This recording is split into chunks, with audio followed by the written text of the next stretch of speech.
75 വർഷം, മുക്കാൽ നൂറ്റാണ്ട് കാലം ഇവിടെ വഖഫിൻ്റെ ഭരണം വളരെ നന്നായിട്ട് നടന്നു വരികയാണ്.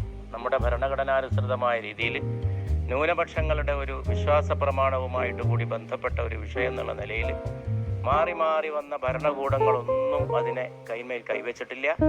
75 കൊല്ലം ഈ നിയമത്തിനൊരു ബുദ്ധിമുട്ടുണ്ടായിട്ടില്ല.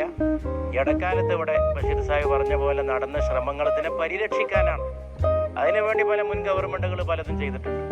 ഇത് അതിനൊക്കെ അട്ടിമറിച്ച് കാറ്റ് പറത്തി അതിൻ്റെ ഡെഫനിഷൻ മുതൽ വായിച്ചു നോക്കിയാൽ അതിൻ്റെ സ്പിരിറ്റിനെ തകർക്കുന്ന, അതിനെ അടിമുടി മാറ്റുന്ന ഒരു സർക്കാരിൻ്റെ ഇടപെടൽ എന്ന് പറഞ്ഞാൽ പോലെ കയ്യേറ്റമാണ്. ഒരു ജനവിഭാഗത്തിൻ്റെ വിശ്വാസപരവും ധാർമ്മികവുമായ പരമപവിത്രമായിട്ടുള്ള ഒരു സംഗതി അതിനെ ഈ രീതിയിൽ അട്ടിമറിച്ച് ഭരണഘടനയുടെ വരെ താല്പര്യങ്ങൾക്ക് വിരുദ്ധമായിട്ട് എല്ലാ വിഭാഗത്തിൻ്റെയും പ്രത്യേകിച്ച് ന്യൂനപക്ഷങ്ങളുടെയൊക്കെ വിശ്വാസ പ്രമാണങ്ങളും ആചാരാനുഷ്ഠാനങ്ങളൊക്കെ അവരുടെ ഇച്ഛപ്രകാരം